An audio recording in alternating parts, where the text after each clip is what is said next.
Hey there, Tolkieneers. I'm Danny J. I'm Joel N. I'm Trevor D. I'm Joe Vasky. And together we are...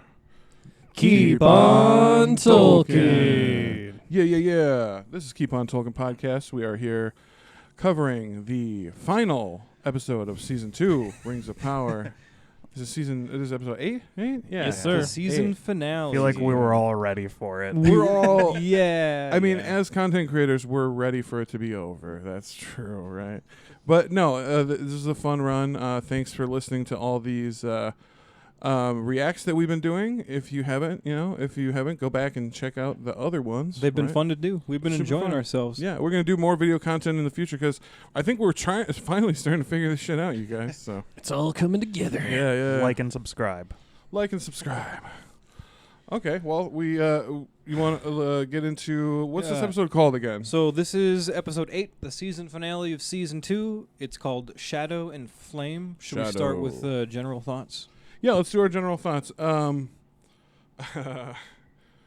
in a much too good in a mood for this opinion, honestly. But I didn't like this episode very much at all, you guys. I'm going to be frank with you. I thought this was a pretty wet noodle approach to a finale, in my opinion. And I think that's because it had a lot of my least favorite storylines. But that's all I'll say for now, and we'll move on for that. Yeah, I think it was a step down from last week. I mean, again, it's a mixed bag. There were some really high highs in this episode, I thought, and once again, some pretty low lows. Not quite as low as last. It's a mix. It's hard to say. They're similar in quality. I have mixed feelings about them both.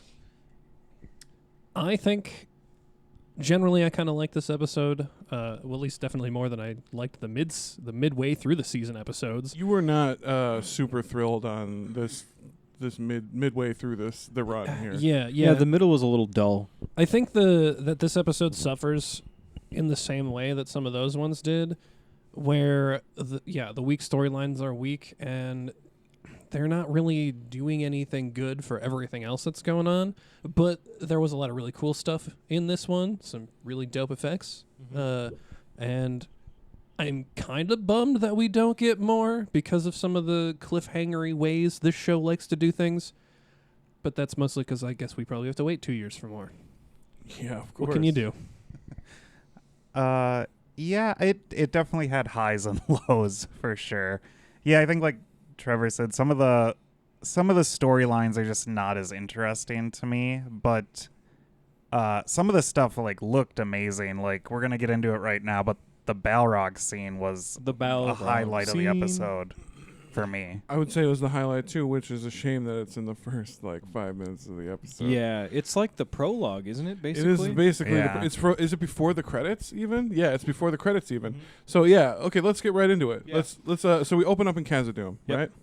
Prince Durin is finally confronting his father directly as his father is single-handedly operating that ramming mining machine. Yeah, whatever the fuck that is. Just trying to looked bust like through. it was like Baby Grand. Yeah, it was Baby From Grand. last week, yeah, it's the same technology. Yeah. But he straight up comes up with his axe, fully armed and ready, and he says, "Take it off, or I'll take off the whole hand." I love that. That was pretty cool. And they have this whole nice moment where Durin's like, Prince Durin is like, well, I've never been as strong as you, Dad. And they talk about some arm wrestling and how King Durin would let him win, or wouldn't let him win, but he'd let him give some hope that he could win. Right, he would give him a little bit of confidence and then crush it. Yeah, and like I think any good father. This right. was I think this was kind of a sweet moment. Like I expected this to be like a big confrontation, and it didn't turn out that way, at least between them. Yeah. Yeah, once again, this storyline is one of the stronger as far as writing goes. Right. Yeah. Oh, I liked it too because King Durin was not as over the top cartoony. He was much more I don't know. I felt like we got to see some subtlety and some depth to their interaction. I liked it. Yeah. It was The good. King Durin's actor is really good, I think. He I think is. Yeah, And I'm Peter gonna be- Mullen. Peter Yeah. Mullen. Isn't that the dude from Session 9? That's Gordon, is it not? From Session 9? Really? I don't know. I'm pretty sure it's y'all- hard to tell with the dwarf makeup. I'm pretty sure it is the dude from Session 9. Session 9 is an amazing horror film. If you've never seen it, y'all, check it out. But yeah, I liked the interaction they had. It was kind of touching. Yeah. Different guy. Oh, different Scottish actor? Different right? guy, yep. Dang. Okay. Anyway, session 9. Check it out, yo. So King Durin does. He ends up breaking through that wall, and you get a nice big shot of this huge cavern with all this shiny Beautiful. mithril. It's very Beautiful. pretty. This whole episode looks amazing. Yes. Like, I mean, the whole season really, but this episode especially, I feel like they really, it looked incredible. Yeah, but then all of a sudden these beautiful, like, slightly glimmering blue veins of mithril, some of them start turning red, Right, which looked pretty cool. which looked pretty Yeah. cool. Yeah, again, this That scene was looked cool. really I liked cool. how his face kind of slowly changed colors Yep. to red as the. Yeah, he busted through, and all of a sudden there's this moment of Yeah. like, oh, maybe you were right, coming on the prince's face, and then all of a sudden the king's face turns red, and you're like, oh, wait, what Oh, the fuck is no. that? Yeah. And then the Balrog comes up, and we get the first shot of the Balrog, don't we? It is quite a load of mithril that's down there, though. It's a shame that the Balrog is claiming it, really. Yeah. A lot of wealth down there. That's what they But get, though, right? yeah, it's super dramatic. Disa like pulls back Prince Durin, and like the king instantly realizes what's about to happen and takes off his ring and puts it down for Prince Durin to take. And I like I that guess, he, yeah. I like that he says to Durin, he's like, I was never letting you win. Oh, he's yeah. he's like, that was just you getting stronger. Yeah, it was a And, nice little payoff. It Yeah, was. yeah. Mm-hmm. And, And then- we get that sort of generic like Balrog signature move where he uses the whip to grab your ankle. Right. Yeah, Always. And he the pulls him down. yeah, that's his Every thing. time. Every Yeah, time. for a second I thought we were about to get a whole repeat of that same scene, and I thought that was going to be a little too much. I mean, but I'm glad. everyone remembers like Eddie Gordado's signature move and Rey Mysterio. Right. Well, you got to Right, have a that's- signature move. Yeah, that's your your signature thing, yeah. That Balrog though was dope. Like It was dope. It there, looks sick. there's that whole argument everybody's had, wings or Too no. big, no wings, blah, blah, blah. I thought they did it tastefully, Yeah, it the was- big so shadow wings. It was, the shadow wings are like my preferred version of the Balrog. Like they're there, he flaps them, he can't fly, vestigial, but you still. It looked like there was like we maybe should get into it. maybe there was a skeleton outline of a wing. yeah, it in looks there. like there might have been That's like okay. a skeleton, It but was like it was badass. If you want to hear us lay out the entire argument between the Balrog's wings, no wings, check out our Evil Creatures trilogy, Balrogs. I think that's part 2, right? yes, Yeah, check I was that out. I was asking Danny this. Do you guys think that because their weapons like actually meet? They and do. The king does get sent flying, but do you think that he could actually like meet swords with the? I I mean, think it would probably destroy your sword. there like, have straight been away. elves and men who have done so. I'm pretty sure Tuor in Gondolin takes one on with his axe, Dramborleg. He still slays quite a few of them. 5, I think, at least, if I remember right from the. So one of yeah, the it's blades. not like unthinkable that somebody might be able to take one on, but I mean those are also sort of like different versions of Balrogs Right, than that's the why- ones we get in Lord of the Rings in the Third Age, like Durin's Bane. That's a little bit. To get the full They're more story, beefed up. you should listen to that episode because we do try to talk about how in the First Age and the Third Age they're kind of different interpretations of the same thing. Like, because there were like hundreds of or thousands of them at the Fall of Gondolin, right? So Yeah, like, and they were all a little more man-sized, more like a. right? Yeah, I feel like Durin's Bane is like a super Balrog. Yeah, maybe that was the big dude. Maybe don't they know. grow like dragons when they sleep. I don't know. I do Who really, knows? really like when their weapons meet, though. The Yeah. effect that Yeah, they did, that cool. like explosion of like molten flame, that was super dope. I don't know how I feel about like the king sacrificing himself to single-handedly stop it in a cave-in with this, but the scene was very cool. It was cool. It The scene was seemed- cool. Just seeing that leap, like right at it with slow-mo leap, was so cool. And then their weapons meet, boom, like very, very pretty. I feel like it was kind of both climactic but anticlimactic at the same time. Mhm. Like I would have wanted to see more, but I get it. Well, and they kind of. We'll get into it later, but they kind of put the Balrog behind the wall Yeah, for the rest of the episode, so it's kind of like. I was kind of confused about that. All of a sudden, after this, no one seems to be very concerned about the Balrog anymore. But we'll yeah, get it's there. a big dude who Yeah. could break lots of things. That wall wasn't that thick. So that's when we cut to the credits, the opening credits, because that was Right. basically like their epic prologue Yeah. for the season finale, which fun. Cool, and I hope you enjoyed that because if you're like me, you're not going to enjoy a lot from here on out. So That's not to say it was all bad guys. no, there's a few things in here that are fine. I just thought like especially after the last episode, how excited I was for the last episode. Mhm. Going into this, I just felt like, here's the leftover crap storylines that we couldn't quite finish, Well- and here's how we're gonna kind of. Bleh. It's kind of how Game of Thrones did it too, right? Like they had like the second or third to last episode was the big, shit's going down, and then the last one or two just played cleanup. Yeah. Well, the next storyline that I don't super care about is the Ruin storyline with the stranger, right? In Right. the sewers. Yeah, we finally get the wizards meeting each other.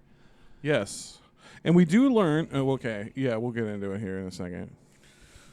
Yeah, we get some good acting from the guy that does the Dark Wizard. Yeah, he's cool. Kieran Hines. Yeah, I still want to see like more of him. I was hoping we Yeah. would get more. Yeah, I was hoping for that would be an extended confrontation or something. Yeah, Like, it was a very short scene. Same with the Balrog. He kind of like fucked stuff up and then just kind of left for the rest of the episode. There's also a Manway reference, which was interesting. Yeah, Yep. there is a Manway reference, He which I thought references was Manway. interesting. Well, we straight up we get confirmation that this dude is an Istar, one of the 5, right? Mhm. Yep. Yep. In this scene. So, do you think this is Morinitar? If I had to guess, one of them. So Morinitar is one of the Blue Wizards. Darkness Slayer is what his name means.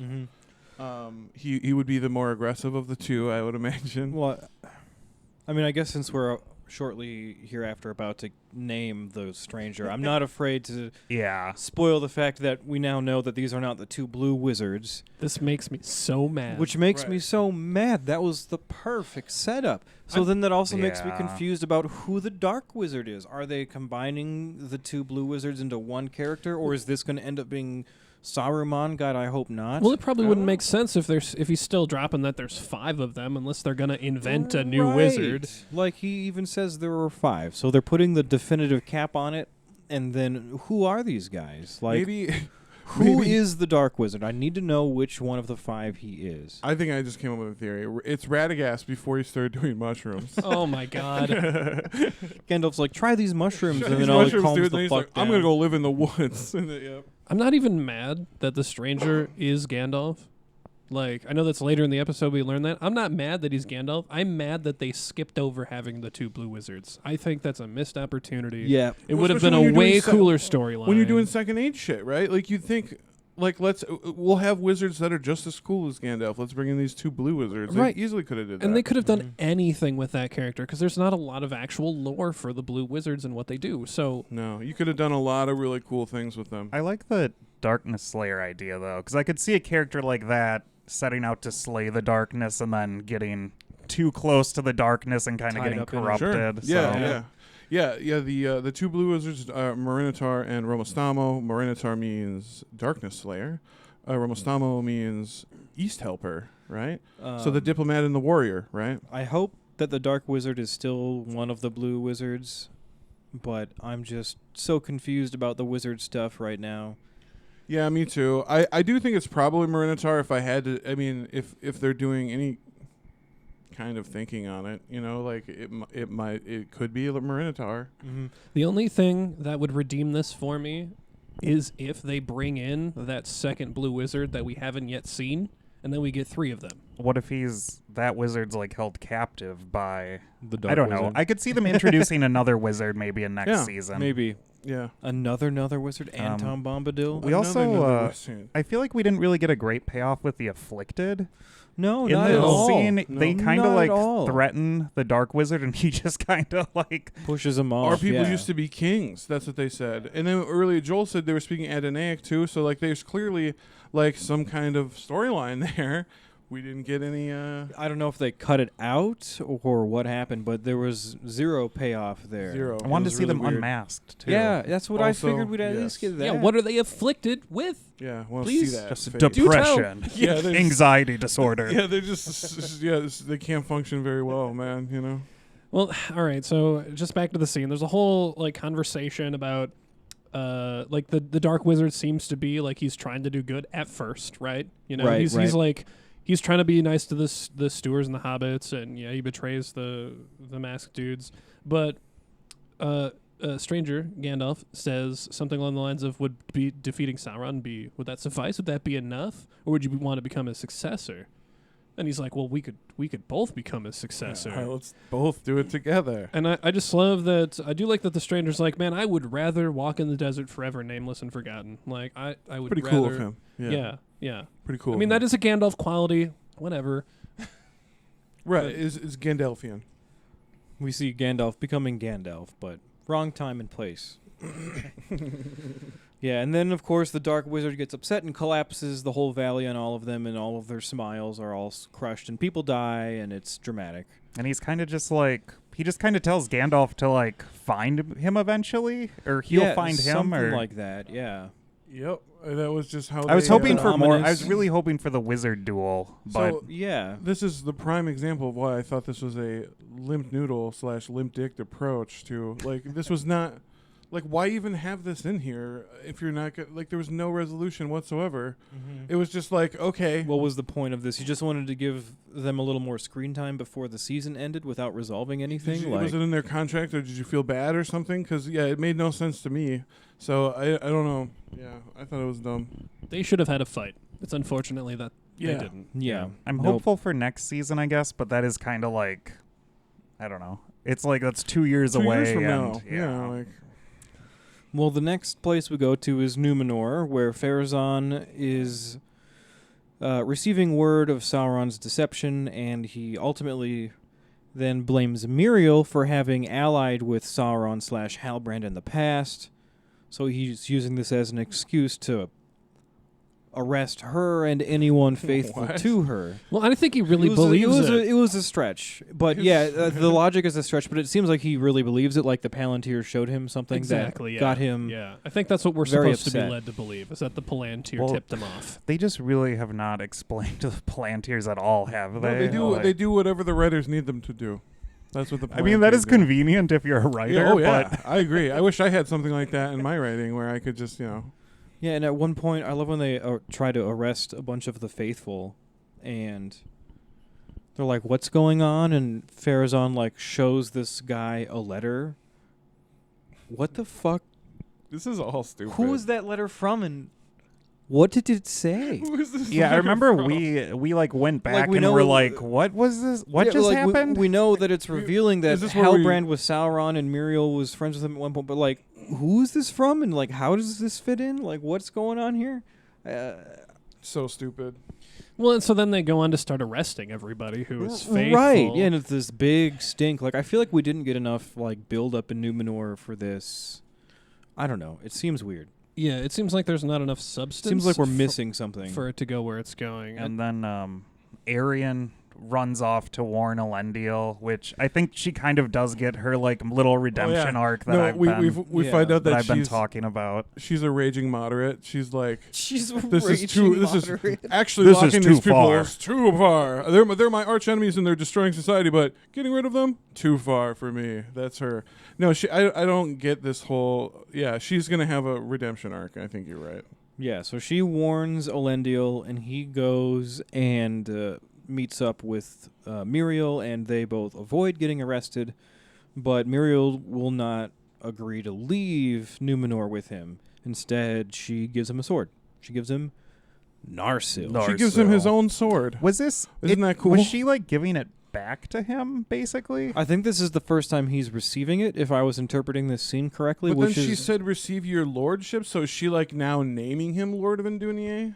I I f- think so. I feel like at some Cool, point guys. his family lost the lordship or something, and so now it's like, take it back. Here's the sword of your father or something. Like, it does seem kind You of mean weird. his father but- that's not in the show? That should be. right, exactly. Oh, yeah. cool, Amando.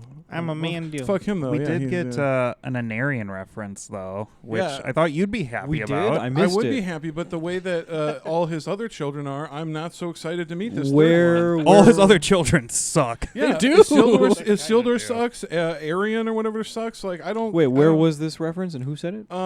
So they're going. So apparently, he's going back to the Westlands now, where Anarian is.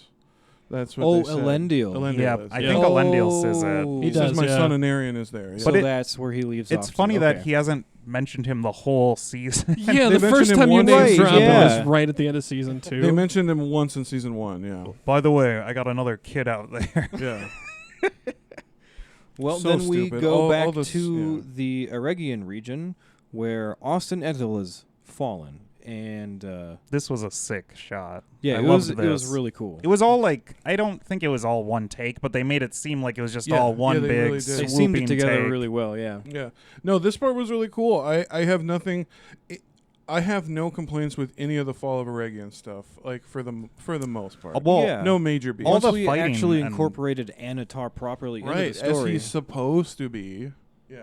That was definitely the highlight of the season for me. My- Celebrimbor and yeah. Anatar Those two and actors, Aragian. absolutely. Well, yeah. Yep. I really like the bit where they have the elves on the wall and they're like getting shot by orcs, and you just see that one like running over. He jumps on off the roof. Does a cool thing. It was a cool thing. It was a really cool take, and then he just gets murdered when he lands. yeah. Yeah. That's yeah. how it goes in war. That's battle, baby. Yep. But it was really cool looking. Like props for that one. I like. Yeah. that. No, it looked all the Fall of Aragian stuff in this episode and the last episode looks super fucking cool. I have no complaints about it. Yeah, I mean, other than that mountain thing was kind of weird. Well, The we're gimmick. both gimmicky. We're both suckers for like long takes, like We Touch of do- Evil, Children of Men. Like, Touch of Evil, we love. Children I of love Men, the yeah. long, continuous Rope. take. Oh my God, Rope. Rope. Hitchcock's film. That's all one take. Oh my God, guys. I love that movie. Rope is so Um, cool. So during this sequence, Galadriel gets captured by orcs while she is holding the 9 rings in a little pouch on her person. Mhm.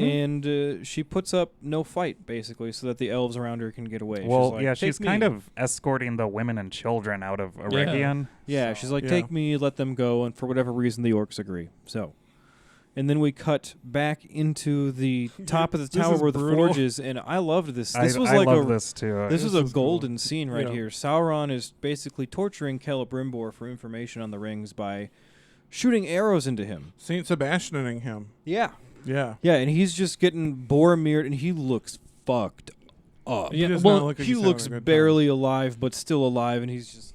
Oh, I... These were targeted shots. Like none of them are in any vital organs. No, they're just they're painful all in just. places. It's pure he's just- torture. yeah, he's Like, just being a son of a bitch. Like, oh my Mhm. God.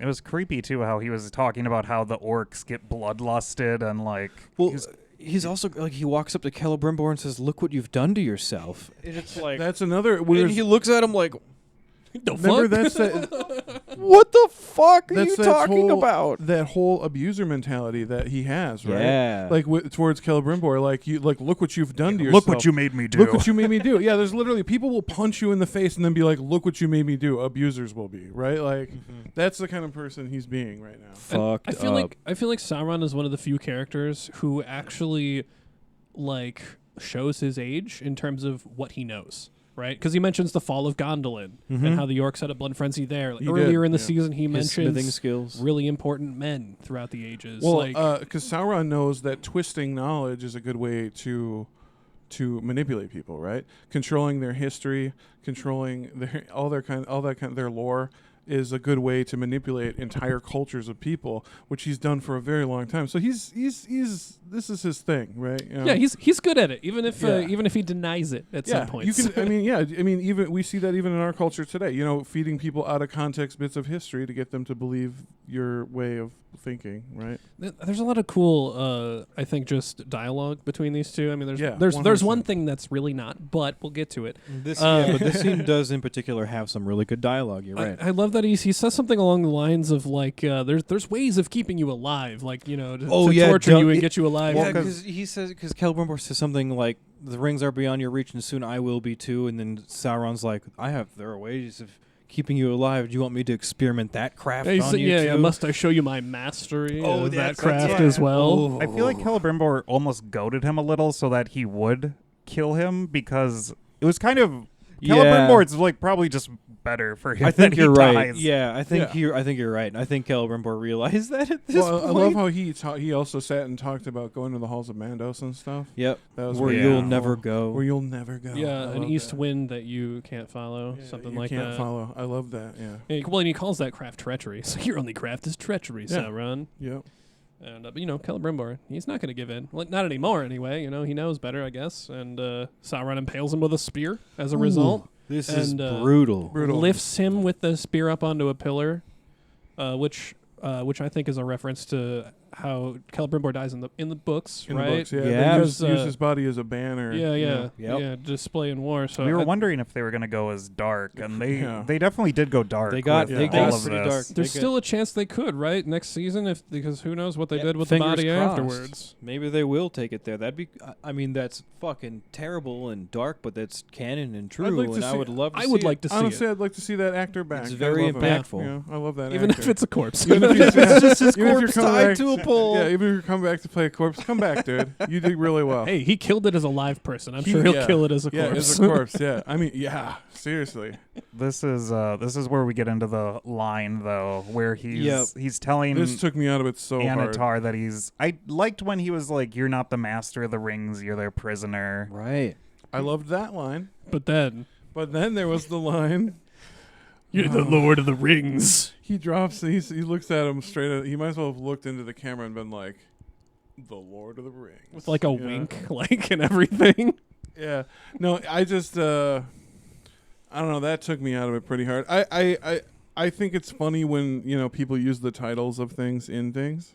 That's always kind of a fun moment in things, It can take you out of it. This one really did, in my opinion.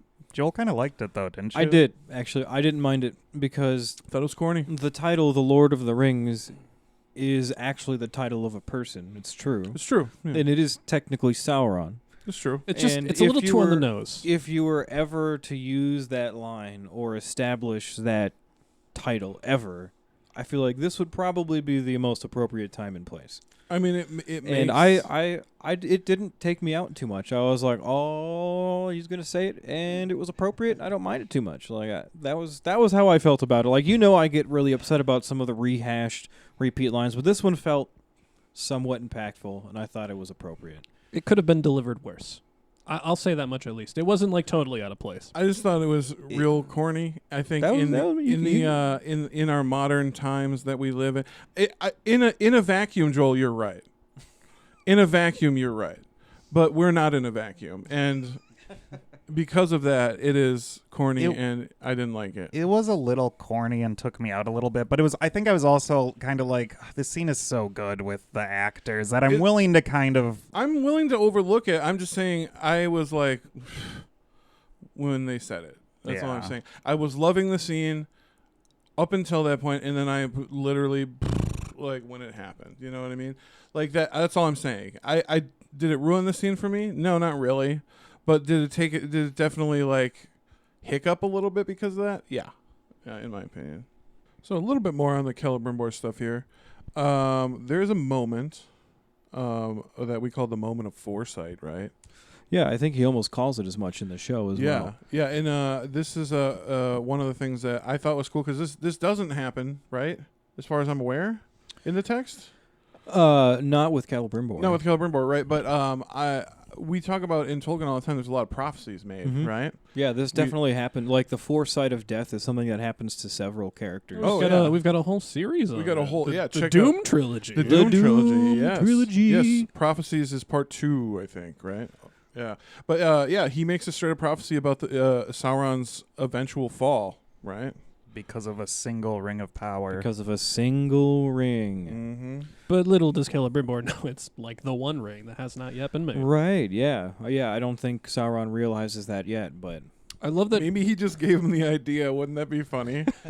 That was like, maybe I should make. Not a bad idea. That's not a single ring. That sounds like a great He's idea. a pretty smart guy, that Celebrimbor. It's a Fucking- shame I killed even him. Even at the end of his life, he's I mean, giving he- me great suggestions. He does shed a tear at the death of Celebrimbor. True. Or Because maybe was- it's the thought of his own downfall. Yeah, I don't know. thought that was interesting that he was kind of crying when the orcs came in. Like, was he Yeah. actually sad that Was he actually Celebrimbor died? remorseful? Because he or- did say that he learned a lot from he Celebrimbor. did learn a lot from Celebrimbor, and I mean, Celebrimbor was the most beautiful artist of the time, right? Like, it would be a shame to, Do you think he like regretted killing him in the moment of anger?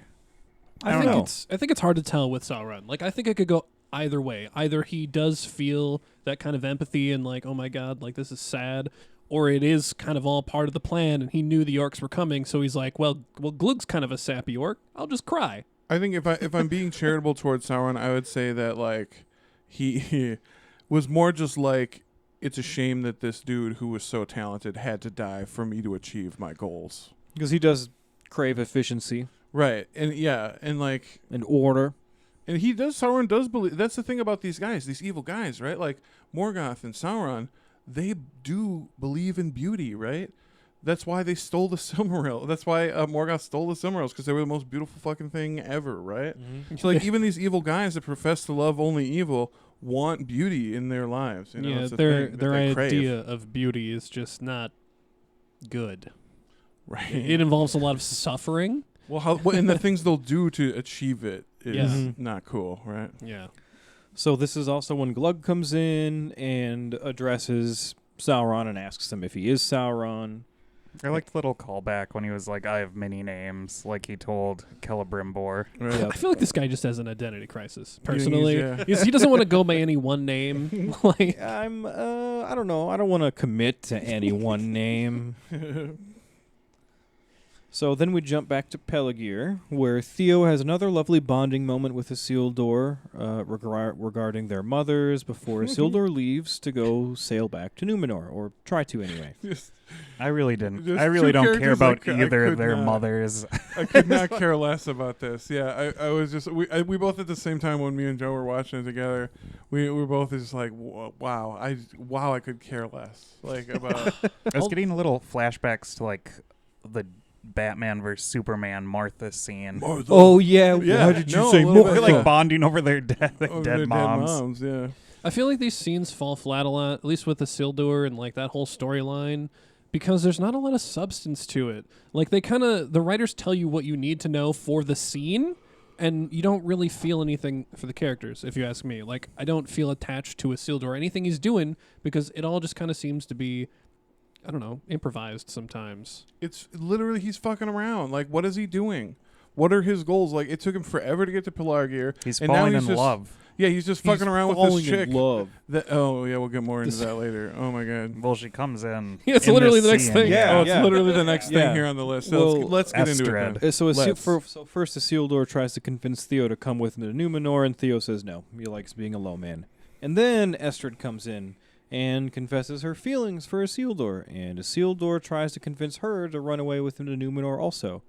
Joel, I can tell you don't like Estrid. You want to know why? Because I can never remember her name. Yeah, you in our notes you called her what's her name every time. Yeah, every time I read her, I tried to reference her as what's her face or what's her name. I couldn't remember her actual name. It's Estrid. It's Estrid. Yeah, she feels like a weak plot point for Isildur, easily. They just didn't. Calling out the fan film Born of Hope. That has some like good romance scenes Yeah. and stuff. Yeah, I feel yeah. like they just did not. This Isildur and Estrid they- love story is not well done. They No. literally should have hired what's her name, Kate. I forget her last name. The lady who made Was it Born of Hope? Hope. No, what am I? I can't remember. don't I can't remember. She was Sorry. awesome though. Sorry, Kate. Sorry if you're listening. I am so sorry. We loved your movie. Please, One of the better fan films out there. And you can still find it on YouTube, I think. If you guys Yeah. haven't watched it, go Let's take a watch second. it. Check it. Go on It's- YouTube. Check out Born of Hope. It's awesome. And then watch our It's episode fantastic. about fan films. Yeah, and then listen to Yeah. our episode where we talk about fan films. And there's a few more in there that you can check out as well. So at this point in Peligir, this is when Kemen arrives, the Pharazôn's son. I didn't expect It's this. his Didn't expect it Pharazôn's either. I didn't pale like it son. either.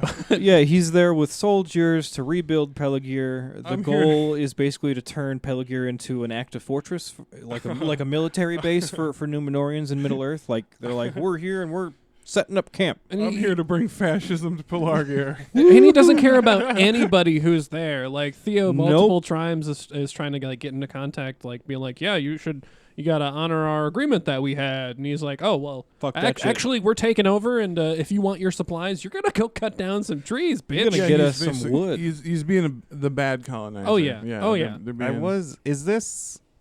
Do you think this is them building up the armada to go sail to? Oh, that's what you were thinking. Yeah. Yeah. This might be the beginnings of it. Yeah, that's what you were thinking. Sail to Valinor? I think so.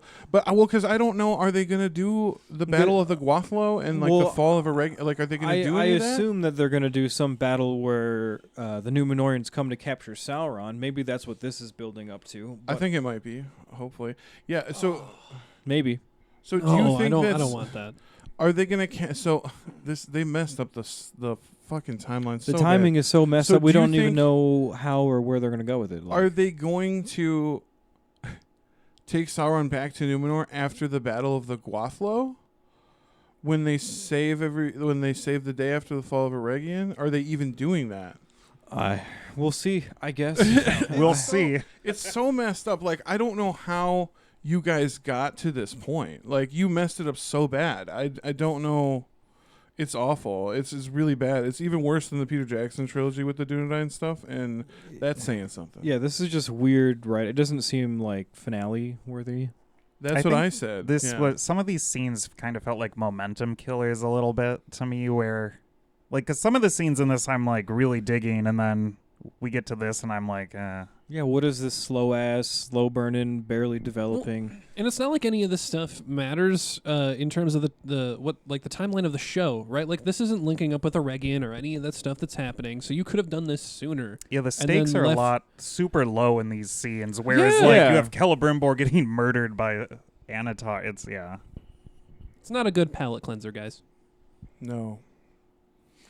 Well, yeah, that's boring enough. Let's move on. Yeah, let's jump into the next scene where we are back in Eregion. Back where- in Eregion. I like Meanwhile, this scene. Yeah, this is where Galadriel is brought before Adar, and when we are introduced to this scene, Adar is like facing away from everyone, facing away from the camera, concealing his face, because it turns out he had put on Galadriel's ring, and it healed him of all of his wounds and corruption and stuff. He's in his fair form. Yeah, or at least it heals him while he's wearing it. It's not a permanent thing. Right. Because as soon as he takes it off, he goes back to what he was. yeah, and it's not immediate either. It's you kind of see it happen little slowly while he's talking, Mm-hmm. which is pretty cool. I Yeah. like that it didn't just like You like that effect? permanently heal him. Yeah. Not that it would have mattered with what happens afterwards, but like it was cool to see him in his fair form, The like Joe said. inconsistency didn't make sense to me because like the elves used the rings to permanently heal like the trees and other things, so why would So it I wear thought- off on him? But So okay, I love this. Is me and Joel are just so deep into the Tolkien bullshit. It's hilarious. So you felt the same way I did. That like, I felt, does the ring have the power to completely heal him like that? 100%. I'm totally okay with that. But I felt it should have been permanent then. right, in the same way that they used it to heal Galadriel, or Of the they wound already or whatever? Galadriel used it to heal someone Somebody else from an of arrow a wound, right? Yeah. Yeah. What Yeah. could Galadriel have healed him then? I don't know. Yeah, they don't really explain the ring's power. No. So they if don't. Galadriel put the ring on Yeah. and then healed Adar, it would have been a permanent heal. My But theory if would Adar be puts the ring on directly, it's not. well, if we reference the Lord of the Rings, like say the movies for this, like Gollum has the ring for how long, and while he has it, he has extended life. It happens to Bilbo too. He has extended life while he has it, and then he rapidly ages when he takes it off. So I would say maybe in some instances That, this you one think that's what included. they were trying to play into? Yeah, that it's the ring doesn't permanently heal you, but it might temporarily give you an effect. Once you unequip it, Oh. you don't get the stats anymore. Thank you. To put in RPG terms. Thank you very much. Yeah, I get that. Yeah, and they're just playing. So you're saying is yet another tired callback to the Peter Jackson trilogy? I guess, yeah. Thank I didn't you. mean it, but yeah, that's how it Okay. turned out. I did Cool. like that they didn't really give Adar an elf name or reveal. Yes. There Yes. wasn't any big twists like, oh, this is Celeborn. Oh, I this was is- afraid they were going to, and I was very glad they did not. I was waiting for him to be like Celeborn. And it's like that's you. I would know. I you know? audibly gasped when it seemed like they were about to reveal a name, and then he's like, "That name doesn't But matter. never I mind." earned the name Adar." And I'm like, "Oh, thank God." I was kind of funny too. He was like, I'll earn my elf name back. And then right as he says that, they bring Glug up on the stretcher. Yep. Nope. Not a chance. And Yeah, this got me though. I didn't expect it, to be quite honest. I don't know about you guys, but I figured it had to happen. I didn't know it was going to happen this way. yeah, though. yeah, yeah, I didn't know it was going to happen that quickly. No. yeah, so Glug, Adar basically gets Caesared to death by Caesared, the yeah. orcs. They stabbed the fuck out of him to death. Oh, yeah, yeah, it was yeah. very violent. It was, reminiscent is- of how this season started with Sauron getting Getting stabbed. Yeah, Stabs, very yeah. reminiscent of that scene. There was a lot of stabbing in Lot of this. stabbing my going God. on. Very Stab. repetitive. Lots and Lots of lots stabbing. of not a lot stabbing. of blood though. Well, There's a decent amount, There's a but decent amount of blood, but I agree with you, Trevor. There would be more.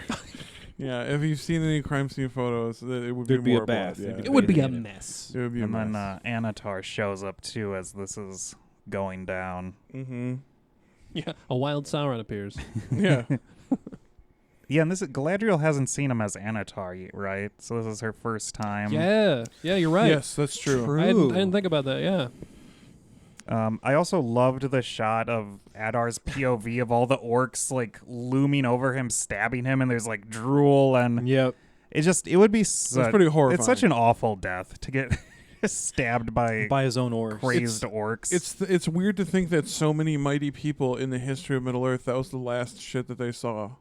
It was a Was bunch just of orcs. snarling, evil ass orcs. well, and Adar still has like I don't know, even though This is like my children. And puts up his hand and like they would have "Et been. tu brute." He kind of used them as slaves, but I think they'd be better off with him than Sauron. It's true. I know Sauron is the manipulator. I kind of don't like how he ended up taking control of the orcs, though. Like, because Sauron is supposed to be dominating them, like, with his power, right? It seemed a little willy-nilly. And it just seemed like he's like, oh. Well, because he says, "What's your name, Uruk?" in one of the previous scenes, so he's trying to play to their, like... Well, do you remember what he does to him later, though? I think that's the well, beginning yeah. of how he rules his orcs. I think he's like new management in town. I think it should have started off that way. I agree. He should have ruled them 100%. through fear You don't think from he the start. shouldn't have done it through a soft-handed approach like he did. That's not how I would picture Sauron, and I'm sure a lot of people would agree. I think that was just because Adar had been doing that, so I think he was kind of like trying to be like, I'm going to Take be the even more reins. compassionate than Yeah. Adar. The Great Deceiver. Yeah. I just didn't care for the way he did that. But Well, then we get a fight sequence because this is when Galadriel tries to Because- kill Sauron with a Why sword not? laying around. With a sword. And sure. of course, Sauron blocks with Morgoth's crown, and he demands her ring plus the 9 she's holding, and they fight. This is the goofiest thing, I think, in the whole show. This whole fight. scene. Yeah, this whole thing. I imagine like if I were like in a Wes Anderson movie and we were watching and like characters went into a theater and they were watching a shitty adaptation of The Lord of the Rings, that's the scene they'd be watching in the movie. You know what I mean? Yeah. Like that was real goofy and dumb. And I was just like, when they're like fighting with the crown, like your rings with this crown can do so much, and I'm just like, all this is made up bullshit. Like, what are we doing here? I mean, What are we doing here? Lord of the Rings as a whole is made up bullshit. I realized that. I realized that, Joe. At the end of the day, I guess you're right. But I just like how we got to this point is it's just so weird. I don't know how we're here now. it's funny you mentioned this because of all the Galadriel fight scenes to date, I actually liked this one, and I didn't The like one that most made of the the least others. sense. Yeah. Well, this one was more fun. It wasn't just like people trying to be badass for the sake of being badass. Like I feel like there was more There's to enough it. motivation behind it, enough build up to it. Right, and I don't know if this is just me interpreting it, but when Galadriel got like some wounds from Sauron, like it seemed like she was touching the spots as if to heal herself. I was getting a little bit of that sense too. So I thought if that was what was happening, there's nothing that says it is, but I thought that would be that's a cool thing for her to be doing, like mid battle, be like, because how else are you going to stand up to a fucking god? Right, Right. yeah. In reality, she would fall to a Maiar, no problem. Like Helps to she's level not the a field. match for Sauron Mhm. at all. None of the elves are. That's just why I felt it was goofy. That's what I was wondering too. Couldn't Sauron just like use magic to kill her? Like just very obliterate her? quickly? Yeah. Was he just kind of having fun toying with her a little, or Maybe I I don't. don't know. I would, yeah, if I were writing a scene where I had to have a goofy fight scene between Galadriel and Sauron, I would say, yeah, he was just toying with her, you know. But it seemed like he was like breaking a sweat, so I don't know. I thought it was dumb. Yeah. So during this fight, we get a quick interlude where we cut to the courtyard of the capital city, Austin Edel. I always feel like I say that name right, or say that name wrong. Austin Edel. No, you say it Edel. right. I feel like it's supposed Austin to be Ethel, but it's not. Edel. Yeah, Austin you're right. Edel. So the orcs, they tear down the statue of Feanor, and they burn all the records of Celebrimbor's work in front of Elrond and Gil-galad as Elrond begs them not to burn Celebrimbor's This, works. I was like laughing so hard at this scene because Elrond is just like, it'll make me so sad if you burn that. Like, kill me instead of burn this. Basically like, Yeah. kill us all. And I'm like, take all of our lives. What do you- Just don't what- I'm like, bro, these orcs are like gonna be super excited to burn these now. Like, Yeah. And Just they're giving gonna- them and prime they're probably motivation. gonna kill you burn you in the You pot. should have Yeah. did some reverse psychology. Like, well, you're burning all the toilet paper. What a waste of time. You know, that's what we wipe our ass with, dude. it was a very sad scene. Like, I get why Elrond was. was so affected by it, but it was just like, No, I bro, just- they're gonna. You gotta be more clever than that. You can't dude. just Yeah. beg. Yeah. Yeah, no, that was never gonna work. Please, Orc. I'm telling you how much I love this stuff. Please don't hurt it. Please. Well, and so then it cuts back to the fight between Sauron and Galadriel. And I don't know. I thought this was weird at first, but after I thought about it, I thought it was pretty cool how he changes form several times during the fight. Yeah. Kind of doing that deceiver thing, like, here's all the forms I've taken to deceive Well, you. Look I- upon me. I I was think, like- wondering, was he actually changing forms, or was she just seeing that in her mind because Because he's he's mind fucked her. I think it could be either, Infiltrated. really. Yeah, it could be either. He's a shapeshifter. He's also a mind 'cause fucker. I feel like so- it was less silly to me if Either he's way. just in her head and she's kind of seeing this. Could but be. It's I don't probably easier to cast that spell than to change his form, right? Because he It's does go not- back to his Anatar form after it all, so Mhm. It's it not would like- make sense the way you're saying it. It's not like Terminator 2 when the T-1000 melts in the steel at the end and it turns into all the people it's been mimicking throughout the film. know. Yeah. Well, like so that. he goes through what? Halbrand. He actually does Galadriel via Galadriel. Yeah, that was when I was like, this That's, is some stupid that shit. was pretty goofy. That was when I was like, this is some high quality, stupid shit. But when he flips to Celebrimbor, I thought that was kind of neat, just because he references the vision that she had, which kind of implies that maybe he had something to do with it from afar. Right. Which I can go with that. That at least shows a bit of more power that Sauron hasn't been exercising that he probably should be. So at this point, this is when Sauron uses the crown to stab Galadriel in the chest. Got her. Either the chest or, shoulder, kind of near the heart. He does fuck her up in this fight pretty bad. He does fuck her up ultimately. pretty bad. She gets the yeah. shit beat out of her. And at one point, he releases her, she gets away, and then she jumps off a cliff with the rings. Also known as pulling an Elrond. pulling an L-wing. Elrond. An Elrond? Which I guess is like pulling an L-wing, yeah. Oh, I Because was going from Elrond the does text, yeah. Elrond does this exact In the same thing last in earlier earlier same a season. couple right? episodes ago. Yeah. It's Yeah. a double reference. Well, yeah, that's literally Double that's what callback. Elwing did that with the Silmaril. She just like jumped into the sea, right? That was Elrond's mom. Pretty popular way to get out of a conflict, guys. Just jump off a cliff. Yeah. That'll save you. After this, though, Glug's kid becomes an orphan. Not an orphan, just fatherless, An I guess. orc- Fatherless. Fin? An orcfin? Oh. What's I more wonder, sad do you than think an they're going to orphan? give us some, like, Glug's son story now? Is The Glug- revenge arc yeah. for Glug's No, you know son. what? I hope Glug learns from this experience and grows up to be a revolutionary. He's going to be the first Glug's good dead. orc. No, Glug's son. Oh, Glug's, Glug's son. Glug's son, sorry, grows up to be a revolutionary and frees his Maybe people. Glug's son will grow up to be someone significant like Azog or something. I don't know. You An, never know. an independent orc leader. Glug. Who But, knows? yeah, this is kind of how I got the vibe Sauron would lead, where Glug just kind of... He's not really even insolent or anything. He just kind of questions him, right? And then he just stabs Yeah, he's like, him. "What next?" And then all of a sudden, Sauron just stabs him through the I chest. think it's a very like blank face. Like he's angry, but yeah, it doesn't really show that much. Like this is cold, and that's how I feel Sauron would be. But the Oh. dwarves are arriving too at this point. That's right. finally. yes, this is Yep. canon. The dwarves do arrive, and they arrive too late. Baruch Hassan. And Baruch Hazard. Arondir's alive, too. He joins in. Yeah, we finally. Oh, yeah, Arondir's he's here. here. Yeah, and he's fine. Totally chill. Yeah, I was a little... He didn't seem like he was hurt at all or anything, really. Yeah, Like, no, he that got last stabbed. that last episode, we Did- were pretty sure he was dead. Are we pretty sure he supposed got to killed assume, off. like, someone healed him with one of the elven rings, or... I suppose I don't maybe Gil-galad's ring would be good enough to do that. You think? Maybe I don't We don't really see. Well, I guess he does try to heal Galadriel. So, yeah, I guess we have to assume that he could do that as far as Rings of Power lore is concerned. Also, it bothers me that Gil-galad loses Aiglos in this fight and doesn't get it back, apparently. Oh, really? Yeah, I mean, I didn't notice yeah, that. he's Yeah. got a sword in the end. Oh, no weird. Aiglos. The spear, you know? Narvi mentions in this scene that Prince Durin is in mourning because of the death of his father. Because Yep. they're like, where's Durin? I kind of dislike this next bit when Gil-galad is trying to heal her.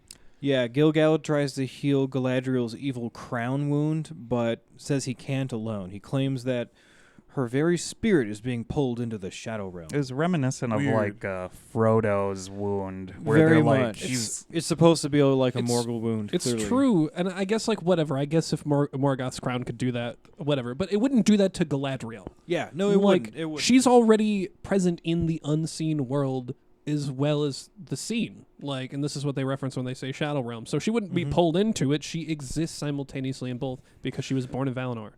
Yeah, the logic here didn't make much sense. But okay, whatever. I can move on from that. It's fine. and then, Well, Gil-galad's ring was the one that healed the Morgul wound later on. It is. I mean, well, wasn't it's it Gandalf, Gandalf's in and his, so it's his? Well, the red and ring and the blue ring. that's Elrond puts on Galadriel's ring, and together So you need they to have two of the three. They need to have heal two. her. Which, if I was Elrond, I would have been like, I'm standing on I'm gonna principle. watch her die. Yeah. I kind of felt that way, but at the same time, I feel like Elrond just went through some shit. Yeah, no, I get why he healed her. I do. Like, Yeah. he would have been a pretty dick was- dick move to be like, no. There's nothing I could do. I'm sorry. Give it to Arondir. You do it. Yeah. You It do was it, brother. interesting to get to see one of the few bits of character development where Elrond has actually developed as a character and has come to the point where he will use one of the rings to. I Save still like someone. I like Elrond still. I do. feel like- I really like Yeah. Elrond's character. No, I really Elrond like the is- actor. He delivers the character really well too. One Oh, of the that's great. best. One of the best. Yeah, no, I mean he's the first well casted Elrond in my opinion. Yeah, I feel like a lot of people are like, "Oh my god, what is this short hair, goofy looking dude?" Nah, he's awesome. No, he's great. Yeah, because he has a what do you call it? Full range of emotions. Yeah. Yeah, from like sad to happy to anxious to That is, you know. I've enjoyed that about Rings of Powers. I feel like the elves are a lot more emotive and more. In Lord of the Rings, I feel like they're always like stone They're- faced. exactly, yeah. They're very stoic. Even like Legolas is very stoic. And Yeah. So exactly. I've kind of enjoyed seeing a more. More don't lively elves. Yeah. Yeah. No, and that's because that's how like read the earlier canon stuff like the Silmarillion and They're whatnot. singing songs Yeah, and shit. They're very animated. They're killing each other all the time. They're betraying each other. yeah. There's the elves are not these high-minded Perfect perfect beings. No. Like they're very wise and they've learned a lot of things from all the shit that they've seen, right? But they've also made some mistakes along the way, right? And yeah, Well, let's get out of Eregion, shall we? let's go. We go back yeah, to Ruin. we're back- getting go back to Rune. We're getting Oh, towards the end cool. of the episode, and we're getting into some of the silly ass shit. I wanted to like this, but like it was just her monologue was so reminiscent of what Samwise does. Yeah, Oh but my just God. with At an the end of the Two with Towers. the opposite sentiment, though. Like rather than a hopeful, it was kind of a sad. Sometimes you can't make things better message. And it Like, was just like the same kind of vibe, same kind of like voiceover editing that they did with Same Sam. type of like montage. Like yeah, Two Towers she's had meant that to montage. be. She's Well, meant and to then I be was gonna that say- character. That's what I was gonna say. And like, if they're gonna rip off something like that, and then they go ahead and give it to the character that is the Sam character, it's so Yeah, that was Yeah. Come on, another dude. one of those repeats. Before we get too far into what happens here, let's Sorry. set the scene at least so Yeah, yeah, everybody knows who we're talking about. sure. It's Poppy who's given this big sad monologue after I think Nori says they have to fix it because like A lot of the, people have the died. stewards have lost their home, a lot of people have died, and I mean the montage is cool, I guess. Yeah, during the speech, we get the sad speech. We get a sad montage where we see the dwarves in Khazad-dûm having a sort of funeral for the king. We see elves fleeing to safety from the falling city of Osten-Etel, which is like crumbling and burning in the background. The men of Peligir are being forced to work and provide wood and services to the Númenóreans, like all sorts of sad shit.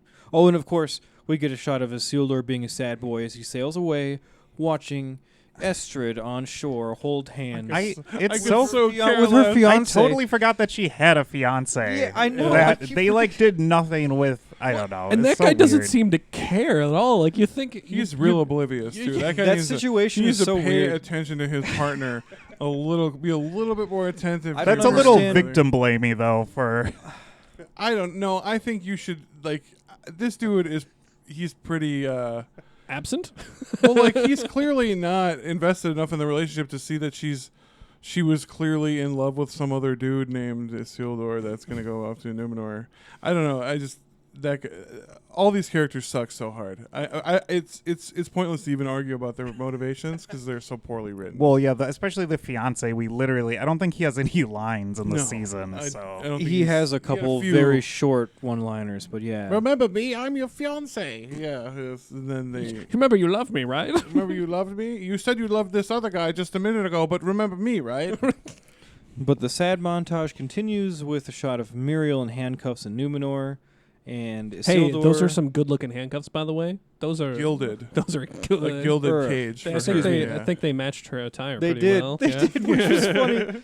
And then there's a shot of Tasteful. Elendil riding his horse off into the wilds of Numenor on his way into the Westlands, I think we clarified. Yeah, I think he's As- going home. Well, As smoke rises from the city behind him as they're arresting people. Oh yeah, apparently. this is the vision that he had from the Palantir. Was him. Oh, yeah, was yeah, him leaving you're right. Numenor Yeah, with the him leaving flame. the city there. Is that supposed to be Andunier? I think it's Armenelos. Armenelos, that's what it's Yeah. supposed to be. So and we then were in Romana the first part of season 1, I think, and then I think we moved to Armenelos. They don't. Well, I mean, like they spend enough time on Numenor for us to have the different cities differentiated. You're right. They don't even Who name. cares? They don't even name the main city. Who they just cares? call it all Numenor. Yeah, Yeah. yeah. I was It's all just about just to Numenor. ask. Do you guys remember them naming it? They've They never. never- I don't think they. they I have. think they think dropped the so. name Romana once. Right, maybe they showed the map at most, but Yeah, like maybe. there's several cities in Numenor, guys. But the last shot in the sad montage is Sauron standing on the top of the cliff and the spot where Gladriel jumped, and he's fondling Feanor's hammer, which seemed unnecessary. but- weird. So let's get back to them stews. Yeah, we're almost to the end. I gotta take a drink from my special cup. Yeah. Let's take. I have a whiskey ginger over here. Let's take a sip. Take a little sip because we're almost done with this season finale. And you know what, guys? Doing these reacts have been fun, but I don't know if you guys have been following the outside lore, but we had a lot of technical difficulties getting this run to you. But I think we figured it out now. And anyway, let's have Oh, a we gotta drink. figure it out. Let's have a drink to celebrate. you guys, I finished my drink already. Yeah. I'm already drunk. Well, I didn't say that. Got that warm feeling in my tummy. Okay. So yeah, stewards packing up, trying to leave, and they're nomads now too. yeah, they're forced into that nomad lifestyle that Nori and Poppy know so well. So at least they have a couple of good stewards to take them, which is to say that this is great because now the stranger and Nori and Poppy are finally parting ways. I'm Finally. happy about that. Finally. Me too. I think. Well, and then this as they're leaving, Mary Max says, "Thank you, Grand Elf." I cringed immediately. Oh, yeah, I didn't really like how they did this. That was the reveal. I think that was the reveal for a lot of people that it was going to be Gandalf. I mean, we there. kind of this, knew. No, this is stupid. I mean, we kind of knew it was. Yeah, if it wasn't obvious already, this I wasn't kinda sure if it was sealed going to the be a deal. mislead like they were doing in the last season. So, Joel. Gandalf has many names, correct? See, What? That's Spanish for yes, if you guys don't speak that. si, senor. Excuse me. Where is he known as Gandalf? Arnor, In the Old North Kingdom. Because Why the men- in the fuck? the men thought he was a magical elf. Right, with it a- with a translates wand to or Elf something. of the Wand, right? Yeah. Is what it translates to. So why in the fuck would he get this name Gandalf If there was over in Rune? I had assumed if they were gonna give him a name at the end of this whole thing, that it was gonna be Mithrandir.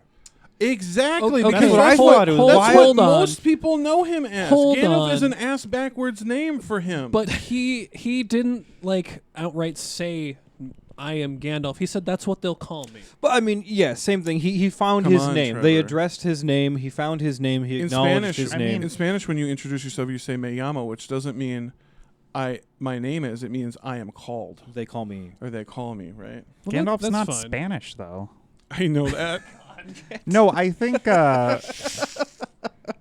It's true. It's not it is Spanish. true. I feel like More part of it. accurate. I feel like part of it was appealing to like lowest common denominator, and like, well, if we say Mithrandir, there's going to be people who have no Who fucking are not going clue. to catch it. Yeah. I feel like it's a little bit of like we have to. Why I don't couldn't know. Gandalf just get his name Gandalf in Arnor, the Old North Kingdom? They could have easily done that. It's just No, I mean, I think it was a little silly how they did. Because we should presumably get to Arnor in this show, you right? think because Elendil sets up The Arnor. rise and fall of Arnor is before the end of the Second Age.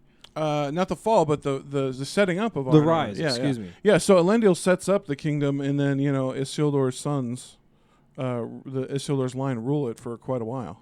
I'm hoping next season though. Now we'll get Gandalf on his own, hopefully doing some cooler shit, and I don't know. I'm hopeful for his storyline. I hope they fucking tell us who the Dark Wizard is, which of the 5, Yeah. and where the remaining 5th one, who the remaining 5th one is, and where the fuck he went. Anyway, that's not where we're at. Right now. Yeah, so before he actually says, Gandalf, that's what they'll call me, he goes back to Tom Bombadil after finding his staff, Of course. which is a pretty dope staff. I don't know if you guys agree, but I liked his staff. It was very Gandalf staffy. It looked like a Gandalf staff. Sure. Yeah, and as much as I think that Bombadil was a weird character in this story, I dig that they both kind of like sat down and they sang together. No, I dug that too because that was a very Tolkien-y moment. Like, what do we do? Yeah. We just finished our mission at hand. Like, what do? We just chill and Sing a sing. song. Yeah. Very reminiscent of the end of The Return of the King when Gandalf said maybe he'll go find Bombadil and sit down and have a long talk or something like that. I'm pretty sure they spent he a does say couple that of in the years song. together. Like Gandalf and Bombadil. Just talking. Yeah, just hanging yeah. out, being bros. Oh, Like, sure. Yeah, so I enjoyed that particular part of the scene where they stopped and the scene ended with them singing songs Yeah, together. the song like, was hooray. sick. Song slapped. I enjoyed it. The song slapped. I loved it. Joe was like, that song slapped. I was like, I'm pretty sure Tom Bombadil sings that in the book. And you're like, that's why Yeah. it slapped. It's the 'Cause Bombadil. it It's was the an Bombadil OG. song. It was They straight. even, yeah, I liked that they even had the original like lyrics like about his colored yellow Even though he's boots not and wearing his- those colors. even and though that, he's yeah. not wearing Yeah. those colors. But that's why, like, all the technical stuff has been great this season. Like the score, the costumes, the makeup. Okay. The score. I acting. love. I'm a sucker for Bear McCreary, so I loved the score. The score has been very good. Yeah, it can't. I mean, a lot of the like you said, the technical aspects have been fine. Which I find it very good is what I shouldn't. they be. hired good people for the effects. If only Yeah. the writing could have been better. Yeah, it's almost Don't like, slander those union Yeah, FX people and makeup artists. It's true. Yeah, At least better than season 1. I Support remember your- seeing screenshots from season 1 where they had like some kind of armor that was just a print-on shirt. Like I didn't notice that kind of stuff this season. So if anything, they just hit it better if they still did that. Yeah. I just. I mean, this goes to show you guys that you can spend $1 billion doing something, but if you don't get people that know how to write, it'll still suck. Right. Right. Support the WGA, everybody. Writers Guild of America. Go for it. Okay. We can get more into the writing. We're almost to the end. We're Oh, almost sorry, there. guys. Oh yeah, we get a quick scene with the Dark Wizard next. I think it's the last time we see him in the show. Yeah. Yeah. And he's like staring up at the stars. I think he's kind of realizing that like, oh, that other Istar like Was he looking he for those found stars. himself, right? But yeah, they didn't really resolve much with the Dark Wizard, which was weird. Yeah, we got too little of the Dark Well, and Wizard. they teased it the whole season, Right. With him and the Afflicted, and then I feel like it was kind of a letdown a little bit. Yeah. just I as agree. weak as Numenor. Yes. I have more hope for it next season, I think, than Numenor. Yeah, we need a wizard battle. Yeah, Straight for up, sure. we need a. We also need to sink Numenor. we also need to Sink it. Sink it. Sink it. So then we jump back to Khazad-dûm, where we learn that Elrond has led some of the survivors of Eregion to a valley north of there, where we know will become Rivendell. Lore accurate. This I is like lore true. accurate. I liked the Rivendell founding This stuff. is true. That was Yeah, cool. this You, is- you asked me if it was lore too, like, and I was like, well, I think I said before you even asked that, I was like, they go off and found Rivendell now. Yeah, this is almost exactly lore accurate. The founding of Rivendell. Yeah, from the fall when you of get Eregion. why, like, they're all like, yeah, we need to, like, you get why they all come together to form this community, and I really Right, like yeah, that you part get of it. why Rivendell becomes a place in the thing. Well, and they're so anti-war, right? They're so like, Yeah, we 'cause- don't get involved directly in war anymore, kind of stuff. You know? Especially after that shit that went down with the Regian. Like, Right. That's Right. what I'm saying. Yeah. Yeah. We'll get there in a second. We're still in KoT Doom, Sorry. and we also learned that there are rumors flying around that Prince Durin was not the king's preferred heir, This was so which weird. was this also is so out there. of left field. I did not like this at all. And then something that was even further out of left field is that we learned that Durin's brother has been gathering support In as what the time? intended heir. Yeah, where The was the king brother? just died. In what time? A. B. Is this the first time we have ever heard of him having a brother? As far as I'm aware, It's a very weird place to just drop that. Like, Right, like the King Durin also never mentions anything about him having any other kids. Yeah, and where? Yeah, or I his don't know. brother, It's very or anything. weird. It seemed very weird. Like they clearly weren't planning that originally. I feel like if you weren't intending Durin Jr. to be your heir, you should have like been clear about that. Yeah, Durin it also Jr. just the seemed- second. Yeah. It also just seems weird that King Durin would have a son named Durin, but people would think that that's not the intended that's not heir. the obvious it didn't intended really, heir. It didn't really make much sense. How to many me. sons did this guy have? And are they all named Are they Durin? all Durin? Is this where all of the Is Durin? this why all the kings are named Durin? Because they all named their kids Durin? Is that it? There's like 17,000 Durins, not You're, 7. You're Durin 1, you're Durin 2, you're Durin 3. No, but I love this dwarven power vacuum that is forming. Is there going to be a dwarven civil war while they're fighting the Balrog? I hope not, That'd but be it kinda seems dumb. like they're setting up some sort of a dwarven power vacuum, which I seems think a the little Balrog's strange. enough. Like, Yeah, the Balrog's the enough. Balrog Where did the stuff can be Balrog enough go? conflict. Why have we not resolved that? Like that's still there. You guys Hey, should be. Durin's Bane got a snack, okay? He's good for now. That's true. He did get to. I eat don't that know if Durin. he eats dwarves, but maybe. What do Balrogs eat there? Yeah. But we get a shot showing that they still have all of the dwarven rings there in KoT Doom with them, so that's something to I keep thought in, that was keep, in, keep crazy. in note. Like, And Well, I love one of the things that Narvi told him also was that those guys that paid tribute to your dad are real pissed off and they want their money back. or yeah, whatever. no fucking kidding. Yeah.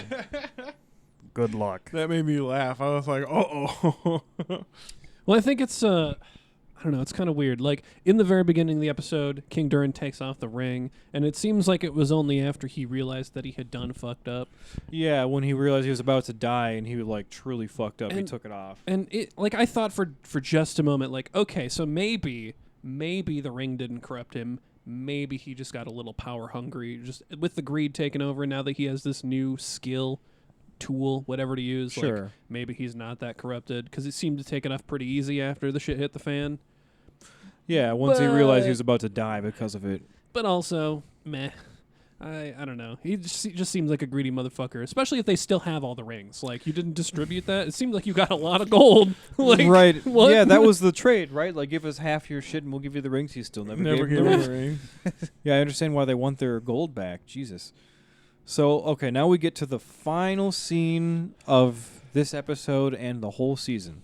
Yes. This is really the founding of Rivendell scene. Right, this is where we Yeah. actually get it. So Galadriel wakes up in the Hidden Valley with Gil-galad, Elrond, and Arondir, who's totally fine. Yeah, totally fine. And the whole place looks pretty awesome. Very beautiful valley. It's very pretty. The one thing I thought was kind of weird, though, everybody seems to be in the same clothes they were in yesterday, but Galadriel's wearing this really nice, pretty white dress thing. Like, when did she have time to change? Yeah, What? who brought the spare clothes? For one person, anyway.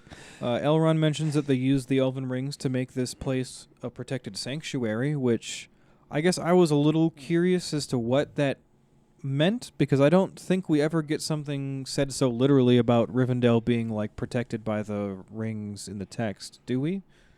Not that I'm aware. Like, is this Not that I'm aware. is this the Girdle of Melian 2.0 that he just created around Rivendell? Like, I don't really know. It'd be strange if that were the yeah, case. say something in the comments. I'm not aware of there being any like ring power protecting Rivendell, but maybe I'm wrong. I know that maybe I think at one point we speculated that Elrond using the blue ring helped him control the river.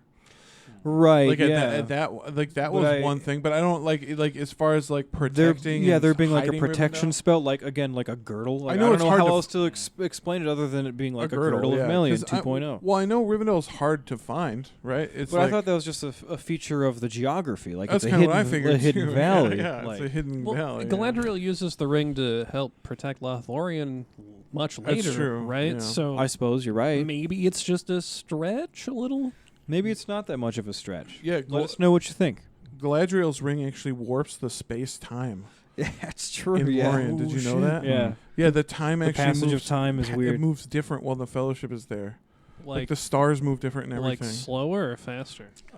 Time I can't remember what the- moves. But I do know at the Haggerty Slower. Museum of Art, Tolkien actually mapped out in a sketch the time distortion of Lothlorien Like on a diagram in a somehow. diagram. I need to see this. Like you feel like you're not there for very long, but then when you leave, you realize you've been there a very long time, and a lot of Right, time has right. passed in the outer world.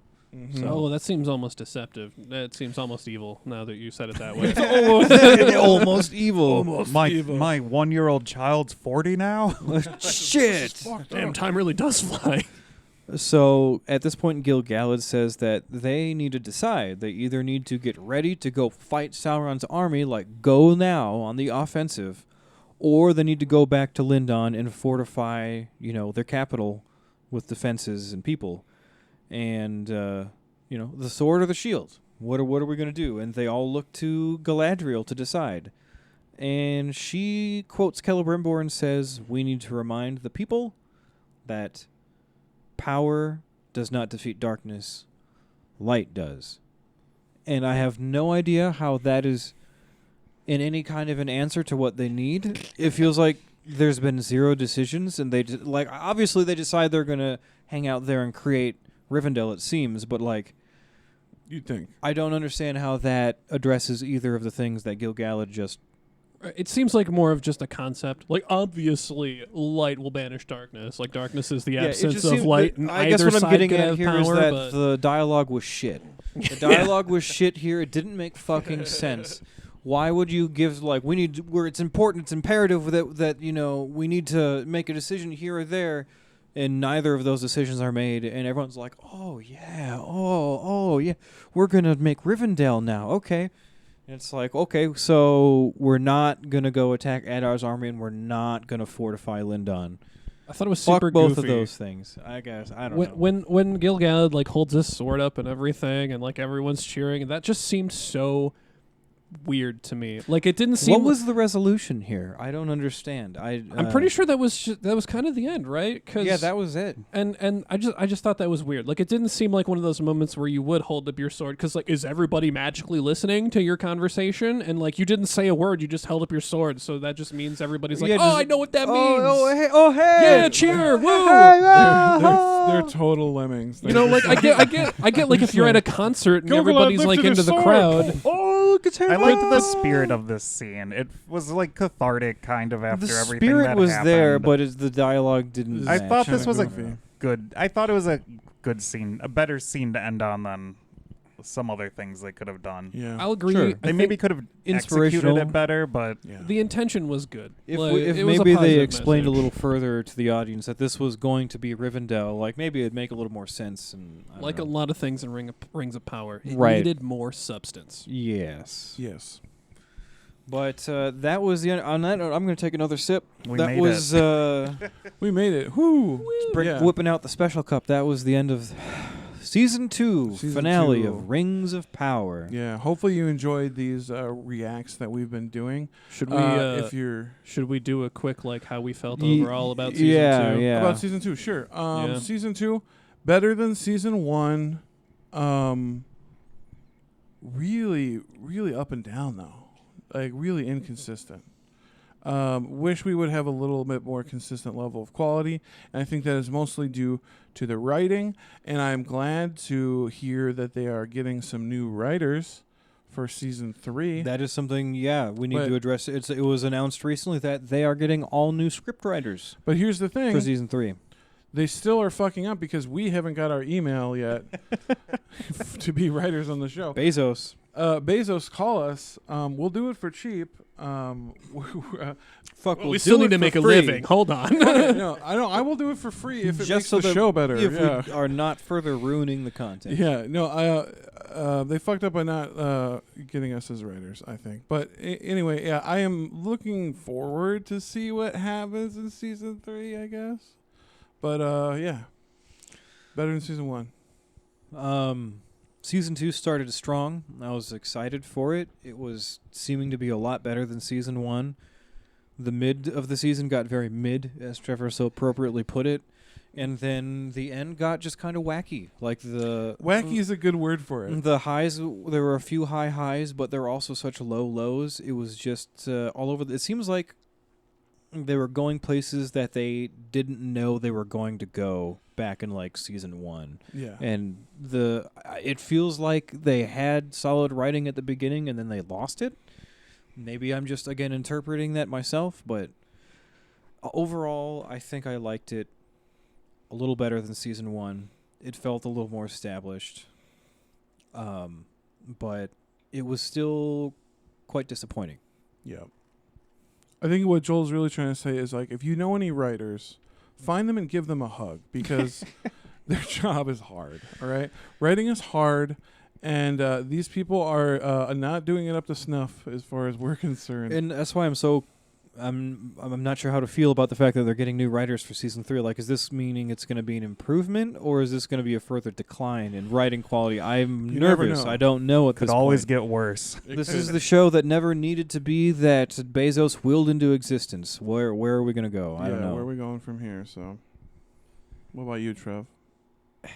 I think, okay, here, I'll describe it like this. Everybody knows what a sine wave is, right? If mathematically, if you graph it, it kind of does this. Does sine sine wave. start Sine at wave, the yep. peak and then then go, it goes or is down. or does cosine start at the peak and then go Well, down? I can't either remember. way, it doesn't matter if you just can picture that sort of like rippled wave. I think the show, it started off at a higher part, and then it midway through it dipped down, made it all the way to the bottom, and then it starts going back up. Now, I don't know at which point the dots on this graph are at, but there's a possibility that season 3 could keep it going up, and I hope that it keeps trending up, and that's all it does. But it could easily just go straight back down, and I'm hoping for the first thing. It It wasn't bad. I might It was argue that better. it's more of the second season is almost more of a tangent graph wave in which it starts off We're not talking sort about of math. mid, and then it goes up, and then it goes up to the extreme, and then it starts off so fucking low that you can't even measure it, and then it levels out again. And then it goes up really, really, really high, and it goes really high, and then it starts so low you can't measure it again. It's, And it comes I don't know back what to this- like it's is this trigonometry we're talking fuck about? yeah, math. yeah. I never got that far in math. Overall, to summarize, Sorry, better than math, season 1. math jokes. I'm sorry, I Math. got excited. Better than season 1. Highs and lows. I'm looking forward to season 3 just because I know it has potential. Season 2 did some good things, but I'm not going into it thinking it's going to be good because season 2 wasn't also, awesome all the time either. We'll see. Yeah. I mean, that's one other thing we want to reiterate. I know we do get negative sometimes. I know I am an offender of that, getting negative. But we do want the show to be good, and we do want to remain positive. And a lot of things that people have said to us about our reacts is that they do like how we do remain as positive as we can. We try to. We try to. There's enough negativity out there. You can find plenty of negative Right. reviews. You'll find plenty of people pointing out all the terrible shit. And yeah, we're going to address it too, but we're going to at least try to. And we're passionate fans. Yeah. France. Yeah. We're all friends, and we're passionate fans. France. And that's Fans. why we want it to be so good, because we know it has the potential to be. Right. Yeah. Exactly. How would you? Yeah, How do you feel? I think it was definitely better than season 1. I think episode 7 is my favorite episode of the whole show Same. so far. Me too. And I did really love the Anatar and Celebrimbor stuff. That was, I think, the main highlight for me. I feel like we probably really the got whole to season, see- right? Charles Yeah. Edwards did amazing as Celebrimbor. And Yeah, Charlie that dude Vickers rules. too. I Charlie feel like Vickers. we really got like a good portrayal of, like a much better portrayal of Sauron than Halbrand. Yeah, Who all the hail fuck the- that is? Yeah. All hail the two Charleses for really Yeah. Yeah, I was like, wait, Chuck's- are they both having Chuck's a similar forever. name? Charlie and Charles, yeah.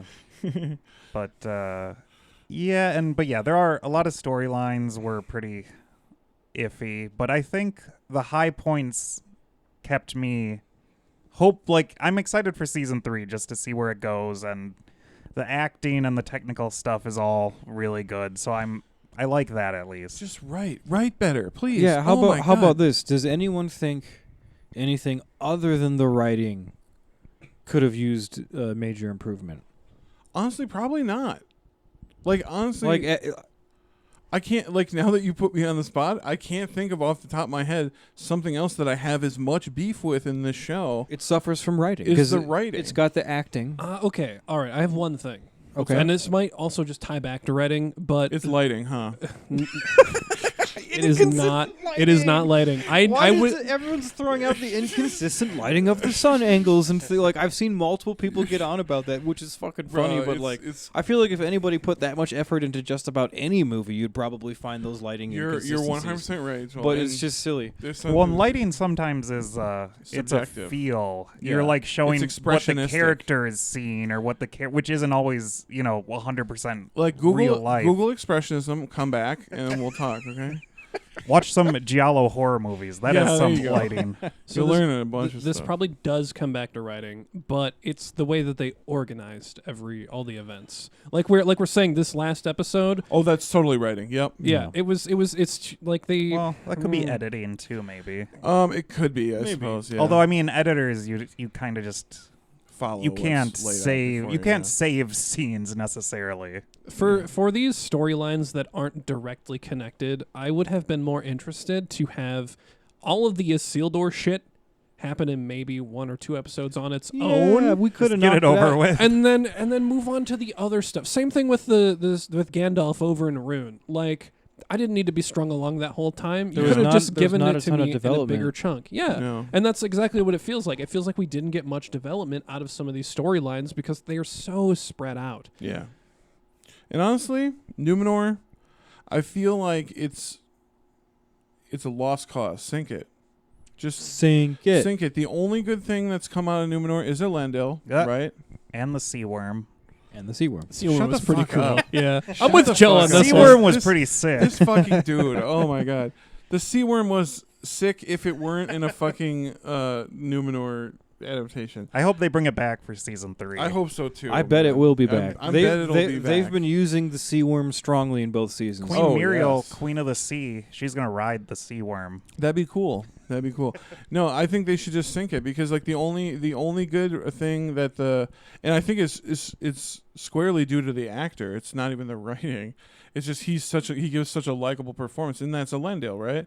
So get rid of all the other bullshit, all the other Numenor bullshit, because nobody likes it, nobody cares about it, and just get to the point where we get Elendil and his kids. I know we'll have to Well, endure. I still care to see the sinking. That's going to be fun. I wanna That's see what the I sinking. care about. That's what I'm saying. Let's get to that But because I want to see the tragedy. Yeah, I want to see that, and then Elendil being, out of the great sea, I am come to Middle Earth, and here I shall abide. Right? The only other thing that I think one of the other things that comes to mind of this season that it suffered from, I don't think this would be attached to the writing. This might be more cinematography and editing, but crowd sizes. Oh Who yeah. controls crowd sizes in a scene? Yeah, I didn't get a sense of Because scale. there was a serious lack of crowd size in some of these scenes that were supposed to be large scale. They got it down in Khazad Dûm a few times, Yep. but that's the only place we see that. That could be editing. Even Numenor seemed tiny. Come on. Yeah, Numenor seemed very tiny. It should be bigger than Khazad Dûm, I would think. Yeah. I mean, I guess if I had to blame somebody, I'd blame the editor. I don't know. You have how much money? How many more extras can you hire? I mean, come on. Yeah, that's I mean, Directing, I'm not sure. because it would have to be from conception, right? It would have to be wrong. Like it would have to be from storyboarding on. I don't know. Yeah, it would have to be. I don't know whose fault that would be, but I get what Somebody's fault. you're saying. Somebody fucked up. Yeah. I wag my finger there's at you. There's no proper scale, is what you're saying. Yes. Yeah. And which also detracts from epicness, right? Right, which is Because what this is all about. The coolest thing, I like the not to lick the Peter Jackson trilogy's asshole or whatever, but like It's a weird way to put it. one Some of the very best, eloquent way to put it. yeah, you know how we do that all the time. one of the things they do is give you a sense of scale. Yeah. Very good. And that was They're very good at that. Especially good with at their that. big war sequences. With their big war sequences, they're good at, like, you know, like the crime scene footage when they put like a pencil next to the corpse or the gun or whatever, just so you know how, like, exactly.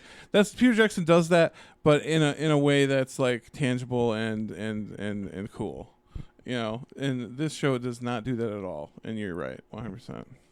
I have one final question for you guys. Yes. This one is it's easy. I just want a yes or no. Yeah. Was it worth watching it? Yes. Yes. Yeah. Yeah. Episode 7 alone, I think, justifies. Price of admission. Yeah. Yeah. Honestly, Yeah. episode 7's price of admission alone. I wouldn't say it's an enthusiastic yes, but it is a yes. Yeah. No, I recommend it to anybody who is even a casual fan of Lord of the Rings. Casual fans might like it more, honestly. Honestly, Yeah. your casual fans might like it more. Like, my sister is a very, like, she's never read the books, but she's big into the films and stuff like that 'cause she's my sister. So, like, I've been trying to get her to watch it. She hasn't started it yet, but I'm like, I think you might really dig it because, like, you're not as crazy obsessed with the lore as I am, and it's, you know, it's not It's a fun ride. super incompetently made show. It's fine, you know, it'll be fun. So yeah, check it out, guys. Yeah, don't ever discourage people from watching the show, is what we want to say. I think It's worth it. It's people like us who know the lore. We have a lot more to nitpick, but overall, right. I mean, but Yeah. are we ever going to be satisfied with anything? is any person who knows anything about their favorite medium going to be satisfied with it? Right. Probably not. Exactly. Nothing's perfect in life. Nothing's perfect. Nothing.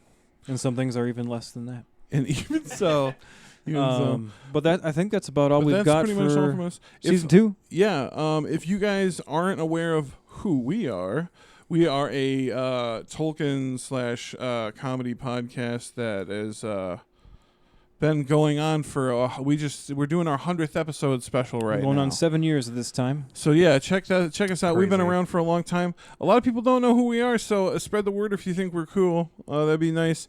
Like and subscribe wherever you get your podcasts. That'd be cool too. Give it to the Patreon if you think we're super cool. All right, I think that's pretty much all from us. Like I said, check out our podcast. Keep on Tolkien. Mm-hmm. Everything you need to join our community and get started is on keepontolkien.com. Join our Discord. Our Discord is hopping. We interact with everybody on there all the time. We've built some really cool relationships with people on there. Dig it. Yeah, but we'll be around. Check out our 100th episode celebration. Yeah, check out the 100th episode celebration, you guys. October 14th? I believe so, yep. I think that's the date. So, check it out. Going to be the 3 major tales of the first age. Oh yeah, Three great tales. We're doing it. We're doing it good this time. Yeah, we're going back and recovering those first tales that we didn't know what we were doing. There's even we even snuck in a Halloween special for you guys. Yes, Yeah, I was gonna and also say. there will be there'll be an abridged there'll be a reprieve from the series into the Halloween special, which we promised you. Mm-hmm. But also, we'll be back not next year, but whenever season 3 comes around, look for us Whenever again. the hell that we'll be is. doing this again. We'll be here. All right. But I think that's all from us. I am Danny J, I'm Joel N. I'm Trevor D. I'm Joe Vasky. and together we are Keep on Tolkien. Alray and Tulava, guys. Okay. It's like Yeah. Hakuna Yeah. Matata. Hakuna Matata. That's what I say. What a wonderful phrase. I'll right into Means no worries till the end of your days. Till the end of And then your you go to days. Valinor and everything's cool. Halls of Mandos. How's Amanda's Are baby? Timon and Pumbaa in Valinor? I imagine. Everything you need to live a blissful life is in Valinor. It's Timon and Pumbaa.